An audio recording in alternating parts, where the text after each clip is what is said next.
একটা মেয়ে সকালবেলা একটু ফাঁকা সময় পেয়ে ঠিক করল আজ সে শপিং করতে যাবে। সূর্যের আলোয় চকচকে শহরের মাঝখানে বড় এক শপিং মলে ঢুকে পড়ল সে। চারপাশে রঙিন দোকান, নানা গন্ধে ভরে গেছে বাতাস, তাজা ফল, সবজি আর মুচমুচে স্ন্যাক্স। সে প্রথমে সবজির দোকানে গেল, টাটকা টমেটো, ব্রোকলি, ক্যাপসিকাম আর কিছু মাশরুম নিল। তারপর এক ঝলমলে দোকান থেকে স্ন্যাক্স আর চিপসের কয়েকটা প্যাকেট কিনল, ঝাল, টক আর চিজ ফ্লেভার। আরও কিছু ছোটখাটো জিনিস যেমন কুকিজ আর কফির প্যাকেটও তুলে নিল। সব শেষে শপিং মলের ব্যাগগুলো হাতে নিয়ে সে বেরিয়ে এলো।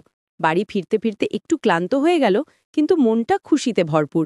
বাড়িতে পৌঁছে ব্যাগগুলো নামিয়ে রাখল, এক গ্লাস ঠান্ডা জল খেল, তারপর সোজা বাথরুমে ঢুকে গেল। গরম জলে স্নান করে শরীরের ক্লান্তি ধুয়ে ফেলল সে। চুল শুকিয়ে আরামদায়ক নাইট ড্রেস পরে একটু স্কিন কেয়ার করল, টোনার, ক্রিম আর হালকা পারফিউম। তারপর সোফায় বসে টিভি চালালো, হাতে প্রিয় চিপসের প্যাকেট।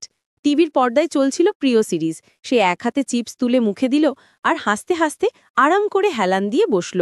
বাইরে সন্ধ্যের আলো, ঘরে হালকা ল্যাম্পের উজ্জ্বলতা, একটা নিখুঁত শান্ত সন্ধ্যা কাটছিল তার নিজের মতো করে।